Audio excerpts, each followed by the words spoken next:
Hello, Hawks.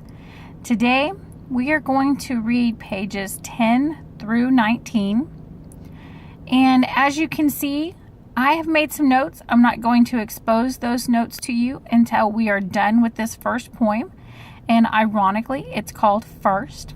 So as we're reading, keep in mind your inner conversation. Don't forget to look for sensory language and figurative language.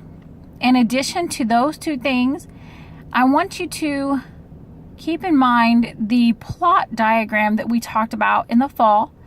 Remember, it starts with an exposition, which is the introduction. Then there's rising action. And those are all the events that occur leading up to the climax or the conflict. And then there's falling action and resolution. So today, when we part, I'm going to ask you guys to identify the exposition and also identify the events of rising action. So here we go. First, Miss Edna turned the key and opened her door for me and said, "This ain't much, but it's all I have. A living room, a kitchen with a table and chairs, a room with just a bed in it, and a poster of Dr. J. when he still played for the Sixers and had an afro. You'll sleep in here," she said. "Another room down the hall. No need for you to go in there," she said. I never did. All along the living room walls, there's pictures of her sons, grown up and gone now. I used to fill up Miss Edna's house with noise. I used to talk all the time. I used to laugh real loud and holler, especially when the Knicks won a game, 'cause that don't happen too much. "Be quiet," Miss Edna said. "Hush, Lonnie," Miss Edna said. "Shh, Lonnie," Miss Edna said. "Children should be seen, not heard," Miss Edna said. And my voice got quieter and quieter and quiet. Now, some days, Miss Edna looks at me and says, "You need to smile more, Lonnie. You need to laugh sometimes. Maybe make a little noise. Where's that boy I used to know? The one who couldn't be quiet." So let's go back to the beginning of this poem and let's talk about some sensory language. First, Miss Edna turned the key. Can you see a key in a lock and her turning it? Now, what she looks like to you, hopefully that's in your brain. What does Miss Edna look like? To me, she looks different than what she might look like to you, but that's some sensory language. Opening her door for me. You can see a door opening. Maybe it's wooden, maybe it's glass, maybe it's big, but that is some sensory language for you. Here in this dialogue that he's saying about Miss Edna, she always told him to be quiet. How is that significant? How is that building up to something? Why is he saying this for us? Why is he telling us? That inner conversation inside of you, make sure you note that. Also, what team does he like? Who does he talk about in here? Keep those things in mind as you read, okay? So here he shows that he started to listen, that he got what she was saying. And now what is it that she wants him to do? She wants him to smile more. She wants him to laugh sometimes. Oh, now look, she wants him to make a little noise. Where's the boy I used to know? The one who couldn't be quiet? Remember, what did he say in one of those first poems that we read? That conversation, that his voice went out like a candle. That was figurative language. Commercial break. Last night, this commercial come on TV. It was this white lady making a nice dinner for her husband. She made him some baked chicken with potatoes and gravy and some kind of greens, not collards, but they still looked real good. Everything looked so delicious. I just wanted to reach into that television and snatch a plate for myself. He gave her a kiss, and then a voice came on saying, "He'll love you for it." And then the commercial went off. I sat on Miss Edna's scratchy couch wondering if that man and woman really ate that food or just threw it all away. Now, Miss Marcus wants to know why I wrote that the lady is white, and I say, because it's true.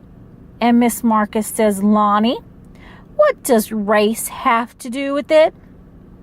Forgetting that she asked us to use lots of details when we wrote. Forgetting that whole long talk she gave yesterday about the importance of description. I don't say anything back to her. Just look down at my arm. It's dark brown, and there's a scab on my wrist, and I don't pick at it if I remember not to. I look at my knuckles. They're real dark too. Outside, it's starting to rain, and the way the rain comes down, tapping against the window, gets me to thinking, Miss Marcus don't understand some things, even though she's my favorite teacher in the world. Things like brown arm, and the white lady and man with all that good food to throw away. How if you turn on your TV, that's what you see. People with lots and lots of stuff, not having to sit on scratchy couches in Miss Edna's house. And the true fact is a lot of those people are white. Maybe it's that if you're white, you can't see all the whiteness around you. So, make sure you make note of the figurative language that you see. Did you see any similes, metaphors, personification, onomatopoeia? Did you see any sensory language? Were you able to taste something? Were you able to see something? Feel something? Make those notes. Write that down. Haiku. Today's a bad day. Is that a haiku? Do I look like I even care? Group home before Miss Edna's house. The monsters that came at night don't breathe fire, have two heads, or long claws. The monsters that come at night don't come bloody and half dead and calling your name. They come looking like regular boys, going through your drawers and pockets saying, "You better not tell counselor, else I'll beat you down." The monsters that come at night snatch the covers off your bed, take your pillow, and in the morning, steal your bacon when the cook's back is turned. Call themselves the throwaway boys. Say, "You one of us now."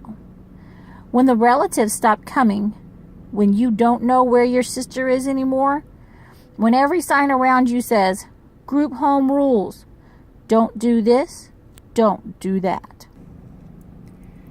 Until it sinks in one rainy Saturday afternoon while you're sitting at the group home window, reading a beat-up group home book, wearing a group home hand-me-down shirt, hearing all the group home loudness that you are a throwaway boy, and the news just sits in your stomach, hard and heavy, as group home food. Halloween poem. It's Halloween. The first graders put pumpkin pictures and ghost drawings all up and down the hallways. We don't do none of that in 5th grade. We don't want to. I mean, we're not supposed to want to. But sometimes I do. There's these two guys I know who sometimes snatch little kids' trick-or-treat bags. That ain't right. Once, when I was a little kid, this big teenager guy snatched mine. If I'd had a big brother, he would have beat the guy down. But I don't. All right, so tomorrow you are going to fill out a handout that looks like this.